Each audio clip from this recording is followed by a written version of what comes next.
All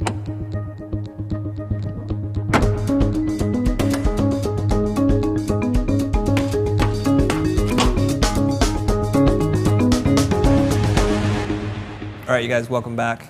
Let's dive back into it. We got 7 or 8 more layouts to go. Let's get back in. Okay.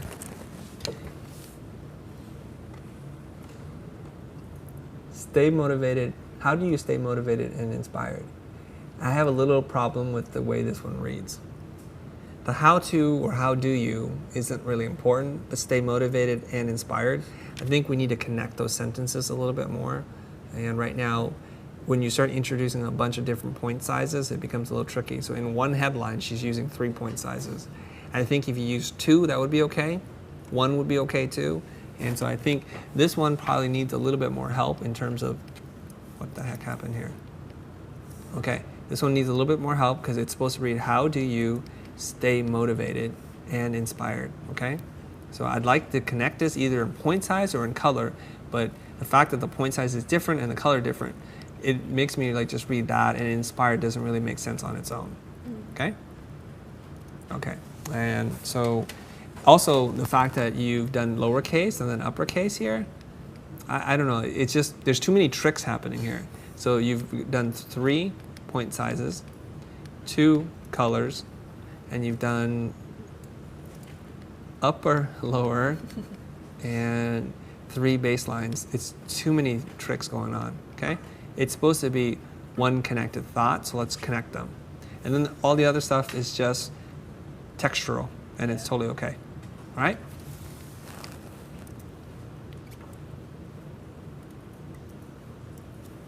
How I became a graphic designer. Okay. That's a little mistake over there. That's not supposed to be there? Yeah, it's like a Dropbox link. Okay. And that would wind up in the printed design? I don't think that was... That's not supposed to be there. I think this is oddly placed. How I became a graphic designer. This one, the flow is not working for me as well as the other ones. And we still have similar problems here with trap space, okay? This one's okay, this is a good cut. This one not so good. It's gonna be difficult because it's cutting across 4 letters, and so to get them all to line up, it's tricky. Like a weird it's very angle. tricky. I just don't, like, these don't all feel connected to me. I'm not quite sure what's happening here, okay? You could probably also decrease the leading, the space between these 2 lines a little bit, because I'm starting to see, when you guys want to be mindful of the negative space that's created between things as much as the things you're putting down on the page. So there's no hard and fast rule as far as I'm concerned, but I think this could have been closed up a hair so that this becomes less of a white shape and more that we're just reading the black shapes. Generally speaking, when you have a lot of white space in between, it feels like it's another design element. So I would try to figure out how to make this, let me put this arrow on, how to make this part work together, okay?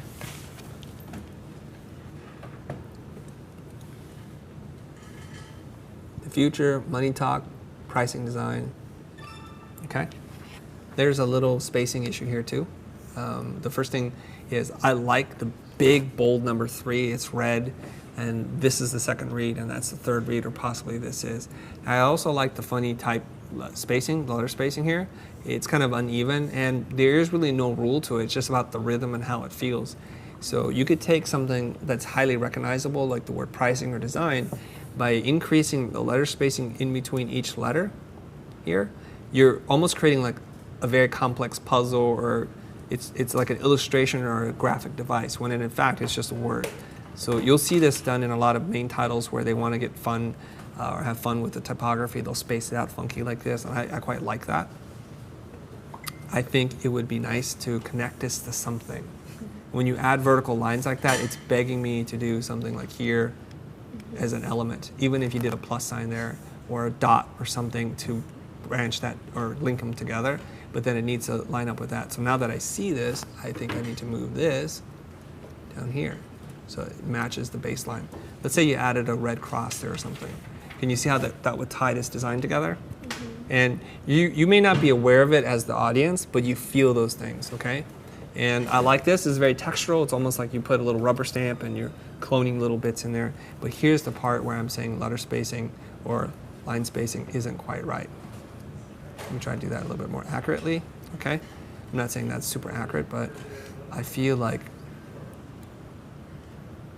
is it the same? I can't tell because my marker's so fat, Right. but we want to just make sure. I still feel like this could be tightened up, okay? So here's what I'm going to suggest we do. Let me delete all this stuff. I can do it right now. I'll show you guys on the internet what I mean. If we take this, it's going to mess up the design a little bit, but if we inched it up a little bit, bless you. I inched it up too far. Come on. Let me hide that. Okay. So this becomes a group, and that becomes money talk. So it's not all just even out or spacing. You'll notice too, when the leading decreases, this reads as a package unit. It comes together versus 1 point, 2 points, and 3 points. Okay? It messed up our design, but it actually created some opportunity for me to share with you guys a possible design thing. Oops. Okay. That sometimes we're focused mostly on putting things down on the page, like this element and this element. Sometimes it's cool to delete things, and this is just not intentional. It's just because we're working fast and dirty like that. Sometimes you can create really cool things by just taking things away. If you remember, in the old days, you would print things out, you would tape them up or use glue stick, and sometimes with your X-Acto blade, you'd cut off corners and you're like, oh, that's kind of cool. Or you can shift the typography a little bit. Let me show you what I mean by that. Now, this is going to further destroy the design, but you see this angle right here? If we replicated that angle, it's like right there, Yeah. more or less, and we took this design, and we take it and we shift it, we can create some interesting designs. So we're following that idea, and we're just shifting that. Now, this needs to be normal because there's too many tricks on the page, and of course I would fix this part, but that's what we can do there. And then what you would do is on this layer here, you might add an element. Why? You might add an element here to reinforce. That's not the right angle, but you might add a little element right there. That ties the design together, okay? So these are little visual tricks that you can do to anchor all your design. It's a theme that you can hear me talk about over and over again when it comes to typography. Okay, next one. Good job. Little tweak here and there. Mm-hmm. You'll remember all this, right? Yeah. Okay.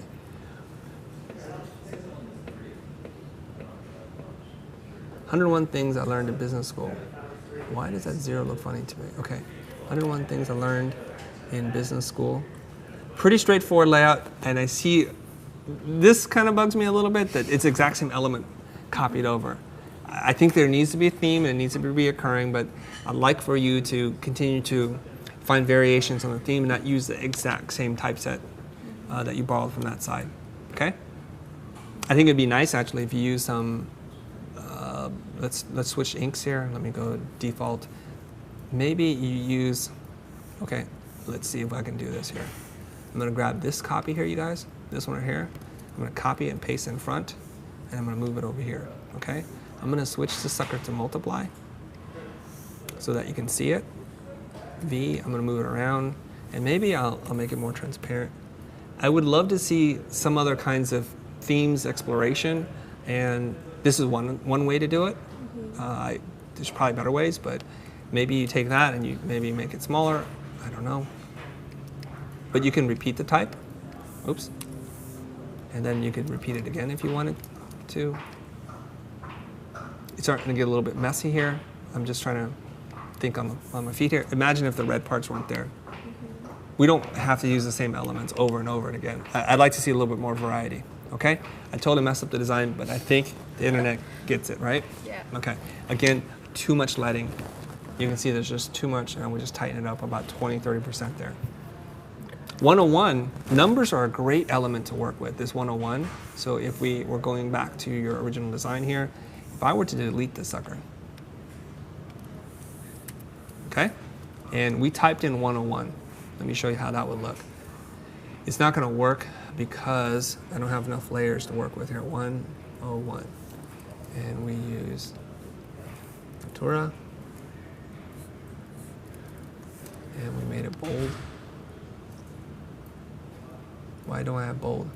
I have to use the other Futura. Can you select it from? Oh, I can't go down more. There's two Futuras. Yeah, that one. There's bold right there. Okay. And I'm going to make it white. Okay. Select this. Hit Command T. Make that sucker really, really big. So my rule is, if you're going to introduce a new point size, make sure it's at least double or half the other size. That's going to give you maximum contrast. So you could have easily put 101 behind this type and bring this type in front of it, or play around with it. So let me hide this so you guys can see what's going on. Okay, you can play around with it, maybe make it a little bit bigger so it cuts off that edge. There. So I'm mindful of how it's cut off here. I'm mindful of how it's cut there, and set good strong shapes. You can bring this type forward. Okay? It's just some options. Numbers and characters like the ampersand, any other thing that you can do to break up the typography, because we stop recognizing it as words and we see it as symbols and graphics, I think make it easier for us in terms of giving us different variety of things to work with. Maybe that's not the right size.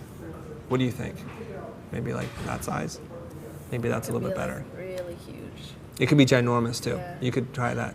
And it's hard for us to look at because there's so much stuff I can't work with here. But that's an idea, direction to go down. Let's keep looking at things. Okay, this is a picture of Jose. This is a good image, good photograph, an image within an image within an image. I like that. Those are usually pretty nice tricks to play with. And then you have this kind of transparency overlay, which I like. Is that a box that's within the image? Is that the focal point? Yeah. That part bugs me, but there's not much you can do. You could clone it out, but how to be a designer. Theoretically, this is centered. Yes. Does it look centered to you, Emily? Why doesn't it look centered to me? I think because you're... Because I'm over here? It looks centered to you? Yeah. Okay, I'm going to embarrass myself one more time, and I'm going to do, where is it? Oh, you already created a layer for me. Let's just try. Let's just try. I'm going to do this, right? And every time I do this, Emily gets weak in the knees, right?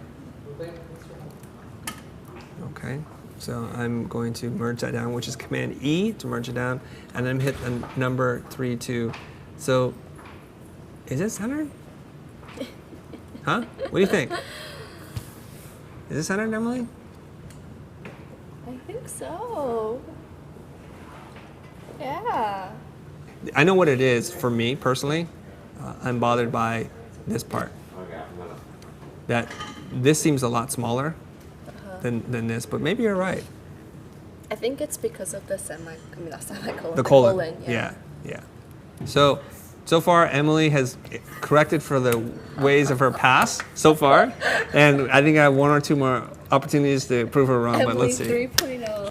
The designer's dilemma: integrity versus profitability. This is the future. Okay. There's some scum or screen refresh issue there. Yeah, it's called a ghosting. It's ghosting. Yeah, It's ghosting I in can't there. fix it. Oh, it's just burnt in this? Yeah. Aren't you the only owner of this thing? Yeah. You gonna blame the monitor? No, it is the monitor. Or did you just leave your screen on burned No, in it's like screen? a faulty, like, I don't know, Shoot. Retina Okay. monitor. Retina monitor is failing on us. Okay. First of all, let's make sure that we point this out. What is this called? That's called an apostrophe as opposed to a prime mark, which is this. Okay, you guys? Most typesetting programs will automatically switch it out for you, but make sure you learn the difference between that, versus this. There's an apostrophe, that's a prime mark. This is foot, like 36 feet. That's what you use, okay? Okay, so good on that. Designer dilemma, integrity versus profitability. I don't love that this is here. This is relating to nothing. I think it's nice that you indent this. So this is a nice way to create variety in the typeset. So you have designer's dilemma, that's a group, and then you indent this part, integrity versus profitability, without changing the point size, without changing the color, without changing the upper versus lowercase. That's working really well. What's not working really well is this part, right? And I think you did that because does it chop off over there? Yeah. On the right-hand side? Yeah. Okay, so her instinct said, push this over here so it doesn't get cut off on this side. What would have been better if you just lined those two up and scaled the whole typography, the point sizes down. so you have enough breathing room on both sides. That's it. This layout is pretty simple. We have similar issues with these overlapping. Look at this one right here. Look at that. There's that and that. I know when I was working on this, I was like so frustrated because there's so many of these. But yeah. You know what you can do? You can do it behind it. You don't always have to do it in front of it. Yeah. There's lots of tricks you can do, and it's your own design and your own problem to solve. This one is missing some detail. We'll refer to this as mouse type, right? Where if you had a little mouse type here, let me see, here, here, and here, it would give you a little detail. We need something in this layout to give you detail. So I'm going to give you guys a tip here, okay? If you were to have a grid, so you don't have to have any more typography elements. I'm going to quickly create a grid here. And I know it's not perfect, you guys. Just relax, it'll be okay. I'm just eyeballing the spacing on this, okay? And then the computer's fighting me on that because it wants to snap to some kind of thing. Let's assume that's an okay grid. I'm going to select this again. I'm going to copy and I'll paste that. I'm going to Command T and rotate this 90 degrees, right? I'm going to put this down. I'm going to move it over a little bit. Let's just say it's like that. Okay, so let me go back to this. Hit Command E to merge those two layers. Command D to deselect anything. Hit V and then hit 4 or 5 or 2 to control the transparency. If you add some fine grid lines, this is not a fine grid line. I would use a half a point, 0.5 points of a grid line. You can create some interesting complexity out of nothing without introducing any more typography, without making it anything else for us to read. This is the push and pull of design and what a graphic designer can do. So if your layout is too simple, add something to it. If it's too complicated, take things away. That's the rule, okay? So this one is lacking for a little detail and there's some weird choppy bits. But you guys can see now if you add in a simple grid, which we did, and the grid doesn't even have to look like this. Check this out, you guys. Remember how we talked about be mindful of what you add, and you can also be taking things away. So you could have done something like that, and that would look good, right? Maybe it's too long, or maybe it's too thick. Just delete that, clean that up so it's nice and clean. So you can do things like that. You can also take this, and you can offset it. It doesn't have to be on the same grid anymore, and that will still be okay. So some things for Emily to think about and to try, and I think it'll make for a more interesting design. I hope you guys think the same thing. Let's keep going. Last. Who put that scribble on there? Uh-oh. Oh, it was from the preview. It's okay. It's okay. Well, I can fix it fast. I drop that, and then marquee and option delete. I'm using a lot of keyboard shortcut, guys. Emily knows a bunch. I know a few, and it's good that you have to learn your keyboard shortcuts. You work faster, you think quicker, and you want to be able to explore ideas. This is what I'm talking about when I say master the tools. Learn all the keyboard shortcuts so you work at the speed of thought, okay? This is a really nice layout. Typography. I think that's okay. Here's a problem. Here's a problem. I do not like the 2 dashes here. So we can cheat. Okay? Christo says cheat. Not on your girlfriend, not on your boyfriend, but you can cheat on your layout. So this is where grammar and English says you have to do it like this, but it's much better if you took this layout and you move it over here, okay? And you put the dash on this side. Even me doing this actually makes the layout kind of interesting to me. That there's a little element of unexpectedness. And here's what I'm going to say to you guys. Sometimes when you work with a vector program like Adobe Illustrator or InDesign, you don't have these moments of cutting and moving things around. So I like to think about physical media, even though I'm working in digital space, that if this were a piece of paper or a piece of Ruby Lift and I had to cut and move things around, you get some interesting, happy accidents. And don't be afraid to explore that, okay? So if I take the same... Is it still hidden? No. Okay. If I were to take the same unit of measure and I hit the letter M for the marquee tool, I'm going to move it over here, holding on the Shift key. And if I took this and I offset that a little bit to repeat that element, and you can see it adds some visual interest and it's breaking up the space.